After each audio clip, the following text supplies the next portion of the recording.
안녕하세요. 찰나TV 기종맨입니다. 인생의 수많은 찰나의 순간들을 기록하고 기억하여 풍요로운 생활을 누리시길 바랍니다. 오늘 시간에는 책 한 권을 소개해 드리고 싶습니다. 아주 오랜만에 책 소개를 해 드리는데요.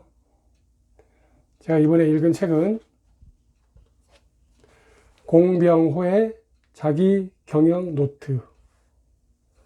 이 책을 제가 한 20년 전에 읽고서 자기 경영에 대한 그런 많은 느낌을 받았는데요. 20년 후에 지금 읽어봐도 역시 자기 경영에는 따로 때가 있는 것이 아니고 계속적으로 해 나가야 되는 느낌을 또 받았습니다. 여러분께 공병호의 자기 경영 노트를 읽고 제 마음을 울리는 문장을 몇 가지 선택해서 보내드리겠습니다. 고맙습니다. 첫 번째 문장입니다. 자기 자신을 경영한다는 것은 점점 더 자신의 인생 후반부를 스스로 준비해야 한다는 것을 의미한다. 이 공병호의 자기 경영 노트에서 자기 경영은 아무리 친한 친구나 부모님도 해줄 수 없는 자신이 해나가야 한다는 것을 강조하고 있는데요. 거기에는 시간, 지식, 건강, 행복, 인맥 경영 등 다양한 자기 경영의 부분을 강조하고 있습니다. 이제 전반전 열심히 직장 생활이나 생업에서 열심히 직장 생활을 마감하고 후반전 퇴직 후에 과연 어떤 자기 시간을 가져야 될지 저 자신도 정확히 아직 갈피를 못 잡고 있습니다. 이런 때 인생의 후반부에 어떠한 자기 경영을 해야 될 것인지 이 문제는 모든 사람들이 직면한 문제인 것 같습니다. 자기 경영한다는 거, 특히 인생의 후반부에 어떻게 자신이 원하는 삶을 이끌어 나가야 되는지 이 부분은 우리 모두가 고민하고 끊임없이 어떤 연구하고 노력을 해야 될 부분이 아닌가, 그런 뜻에서 이 인생의 후반부 자기 경영을 어떻게 해나갈 것인가, 그런 중대한 문제에 대해서 한번 생각해 보고자 이 문장을 여러분께 소개해 드립니다. 두 번째 문장입니다. 하루를 내가 가진 전부라고 절실하게 생각해 본 적이 있는가?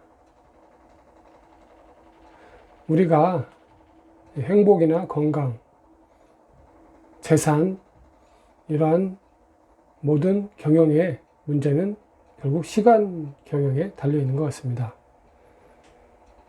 과연 오늘 하루가 나에게 주어진 전부의 시간인지, 내일이 올지 오지 않을지는 아무도 모르는 그런 시간입니다. 그런데 우리는 시간을, 오늘 하루를 너무나 무의미하게 그냥 보내는 경우가 많은 것 같습니다. 만약에 나에게 재산이 많이 있고 돈이 많이 있다면 그 돈은 어떤 실체가 있기 때문에 함부로 막 쓰지 않고 절약하거나 아끼고 그렇게 할 것입니다. 하지만 시간은 실체가 없는 것처럼 느껴지기 때문에 마치 공기처럼 아무렇지 않게 써도 그냥 괜찮은 것처럼 우리가 하루를 보내는 경우가 있는 것 같습니다. 저는 전반전에 직장 생활하면서 가장 제 마음에 안 좋은 것은 하루 종일 어떤 직장 생활에 급여를 받기 위해서 직장에 매여 있으면서 그 직장 일에 모든 것을 다 시간을 다 써야 된다는 거, 나를 위한 시간을 내기가 어렵다는 거, 그러다 보니까 대충 그냥 하루를 때우고 그냥 보내는 경우가 많다는 거, 그 점이 저는 굉장히 안 좋았던 것 같습니다. 그래서 이제 후반전이 돼서 제 시간을 제가 사용할 수 있는 그런 때가 되다 보니까 하루하루를 어떻게 보낼 것인지 그 부분에 대해서 많은 고민을 하고 또 생각을 하게 되는 것 같습니다. 그 첫 번째 실천할 수 있는 그런 부분으로 좀 더 책을 가까이 하자. 책 속에 내가 갈 수 있는 길이 있지 않을까. 그런 뜻에서 이러한 책을 읽으면서 제 생활의 어떤 부분들을 해나가는 길로 열어보고 싶습니다. 그래서 이러한 만약에 내일 나에게 어떤 새로운 시간이 주어지지 않는다 하더라도 오늘 하루 나는 내 삶을 충실하게 살기 위해서 이런 책을 가까이 하고 건강을 가까이 지킬 수 있는 그런 방법으로 하루하루를 생활하고 싶습니다. 그런 뜻에서 오늘 나에게 주어진 하루를 내가 가진 전부라고 그렇게 절실하게 생각해 보자는 뜻에서 두 번째 문장을 여러분께 보내드립니다. 세 번째 문장입니다. 형식지, 암묵지, 그리고 삶의 지식 등이 어우러져야 온전한 지식을 갖추었다고 말할 수 있다. 형식지란 우리가 학교나 어떤 강의를 듣는다거나 이럴 때 주로 얻을 수 있는 그런 지식을 말하고요. 이 암묵지는 우리가 어떤 생업에 종사한다거나 어떤 직장 생활을 오래 함으로써 얻게 되는 어떤 노하우, 어떤 생활에 직접적인 연결이 되는 그런 먹고 사는 데 필요한 어떤 그런 기술을 익히는 그런 노하우, 이게 암묵지입니다. 물론 살아가는데 아주 기본적이고 필요한 지식들이죠. 하지만 이러한 형식지와 암묵지만으로 모든 지식을 다 얻었다고는 할 수 없을 것입니다. 결론은 이 삶의 지식, 과연 어떻게 살 것인가, 우리가 어떤 삶의 지혜 또는 어떤 삶이 흘러가는 어떤 기본적인 어떤 인문학적인 문제들, 삶의 어떤 근원적인 어떤 문제, 사람으로서 살아가면서 어떤 기본적으로 우리가 세상을 살아가는 어떤 통찰, 이러한 삶의 지식 등이 어우러져야 정말 완전한 지식의 정보가 아닌가 이렇게 생각합니다. 저자는 이런 삶의 지식을 얻기 위해서 책 속에 어떤 진리를 찾자. 그래서 지식 경영을 얘기하고 있는데요. 특히 하루에 자기가 낼 수 있는 시간을 최대한 해서 20%의 어떤 그런 압축된 노력으로 80%의 효과를 얻자. 그런 20, 80 법칙의 지식 경영이나 시간 경영도 최대한 활용하자. 그렇게 얘기를 하고 있습니다. 특히 저자는 아침 시간, 출근하기 전에 새벽 시간 가장 어떤 만물이 생동하는 그런 시간, 조용한 자기만의 시간을 가지면서 어떤 책을 읽거나 어떤 자기 개발을 위해서 미래를 위한 시간을 갖자. 그런 얘기를 하고 있습니다.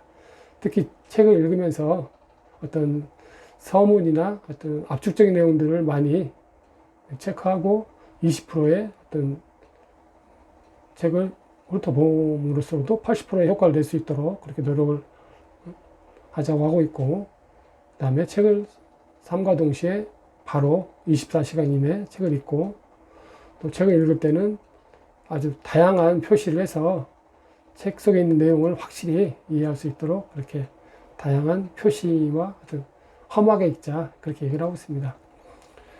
저도 이렇게 이 책을 읽으면서 어떤 이런 내용들을 형광펜으로 표시한다거나 글로써 노트에 반서를 한다거나, 그리고 또 마음에 울리는 문장들을 이렇게 선택해서 스케치북에 한다거나 이런 내용을 하다 보니 책을 기본적으로 한 3번에서 4번 정도를 계속 다시 읽게 되는 것 같습니다.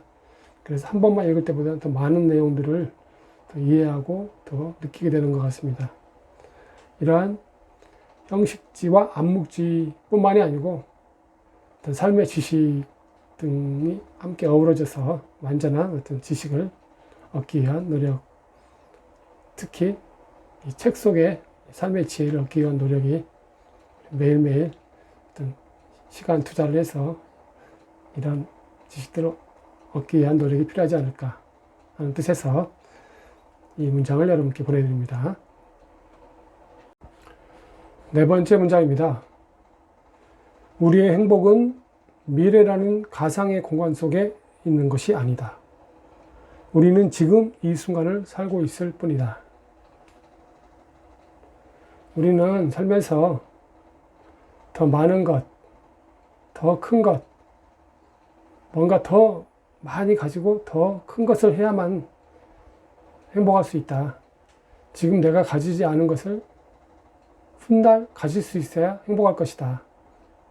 이러한 식으로 어떤 획일화된 삶을 살고 있는 게 많은 것 같습니다. 특히 뭐 집, 땅, 차 이렇게 더 크고 더 많은 것, 특히나 재산, 부를 일구기 위해서 많은 노력하면서 그 부가 나에게 올 때 나는 행복할 것이다. 이렇게 생각을 하는 경우가 많은 것 같습니다. 이 하루의 시간 중에 자신이 가장 행복한 순간이 어떤 순간인지 그 20%의 어떤 그 행복을 느끼는 순간으로 80%의 전체적인 효과를 얻자. 행복 경영에도 그 20-80 법칙이 저자는 얘기하고 있는데요. 지금 이 순간 내 마음이 어떤 상태인지, 아무리 부유하고 아무리 경제적으로 윤택해도 내 마음에 어떤 행복한 상태가 아니라면, 마음이 어둡다면 결코 행복한 상태가 아닐 것입니다. 지금 이 순간에 내가 가장 좋아하고 내가 행복한 그런 마음을 갖게 되는 그런 때는 언제인지, 저 같은 경우는 이제 아침에 일찍 일어나서 어떤 산책을 하면서 하루의 시간을 이른 아침에 정리하면서 이렇게 시작할 때, 그때 많은 행복감을 느끼게 되는 것 같습니다. 그리고 어떤 책을 읽으면서 그 책 속에 있는 어떤 지혜나 내가 알지 못했던 그런 것들을 알게 되었을 때, 그때 많은 행복감을 느끼는 것 같습니다. 이처럼 자신이 좋아하는, 그리고 가장 자신이 행복감을 느끼는 시간을 많이 가지게 됨으로써 하루하루가 행복의 시간들이 연속되는 것 아닌가, 이렇게 생각하면서 미래의 어떤 부족한 것을 채울 때 행복하게 될 것이다, 이런 생각보다는 지금 이 순간에 내가 행복할 수 있는 것들을, 그런 행복한 시간을 많이 가질 수 있는 기회를 찾자는 의미에서 이 문장을 여러분께 보내드립니다. 마지막 문장입니다. 초심을 유지하는 일은 균형을 유지하는 것에 비유할 수 있다. 초심을 유지한다는 것 굉장히 어려운 일인데요. 특히 어떤 목표를 이루기 위해서 정말 열심히 노력하다 보면 맨 처음에 내가 생각했던 것들, 초심에서 많이 벗어나서 목표를 이루기 위해서 뭔가 다른 부분은 희생되어야 한다, 이런 생각을 가질 때가 있습니다. 그러다 보면 일과 건강, 그리고 가족과 친구, 자기 자신과의 균형을 이루지 못하는 경우가 많이 있는 것 같습니다. 특히 워커홀릭이라고 일 중독에 빠지는 경우가 있습니다. 그때는 자신의 건강도 돌보지 않고 가족과도 가깝게 지내지 못하고 일에 푹 빠져서 오로지 그 일을 이루기 위해서 열심히 노력하다 보면 점점 더 건강도 나빠지고 가족이나 친구 어떤 균형을 이루는 게 어려운 것 같습니다. 그럴 때 과연 내가 처음에 생각했던 초심은 어떤 것이었을까? 자신에게 물어보고 자신의 내면을 한번 돌아보는 시간을 가질 필요가 있지 않을까. 그 일을 이루고 난 후에 오히려 더 가족이나 건강이나 이런 것을 잃게 되면 더 마음이 허망해지거나 그럴 때가 있을 수 있습니다. 그래서 초심을 유지하기 위해서 자기 자신에 대한 내면의 어떤 생각과 여행을 때때로 계속 해보면서 어떤 균형을 유지할 수 있는 그런 시간을 갖자. 그런 뜻에서 초심을 유지하는 일은 균형을 유지하는 것에 비유할 수 있다. 이 문장을 여러분께 보내드립니다. 공명호의 자기 경영 노트. 이 책을 20년 전에 읽고 다시 또 지금 읽어보니 이 자기 경영에 대한 역시 새로운 느낌을 많이 받게 되었습니다. 전반전에는 먹고 살기 위한 일 속에서 이 책을 읽었고, 이제 후반전에는 정말로 내 인생에 어떤 생활을 해 나갈 것인지 그러한 뜻에서 또 다른 느낌으로 이 책을 읽게 되었습니다. 역시 중요한 것은 시간 경영이다. 어떤 행복이나 건강, 지식, 부, 모든 것이 다 시간 경영을 어떻게 하느냐에 따라서 달라지는 것 같습니다. 특히 그 시간을 아주 압축해서 20%의 노력으로도 80%의 효과를 얻을 수 있는, 최대의 효과를 얻을 수 있는 그런 압축적인, 그리고 또 핵심적인 노력을 해야 된다. 하루하루. 마치 내일이 나에게 오지 않더라도 오늘 나에게 주어진 하루를 정말 최선을 다해서 열심히 생활해야 되겠다. 뭔가 이런 느낌을 받게 되었습니다. 그래서 매일매일 건강과 그리고 삶의 지혜를 얻기 위한 책과 함께 하루를 보내자. 다시 한번 이런 생각을 하게 됐습니다. 여러분, 공병호의 자기경영 노트 책자 소개를 이번 시간을 마치고 다음 시간에 또 새로운 책으로 여러분께 소개해 드리겠습니다. 지금까지 찰나TV 기종면이었습니다. 다음 시간에 뵙겠습니다. 고맙습니다.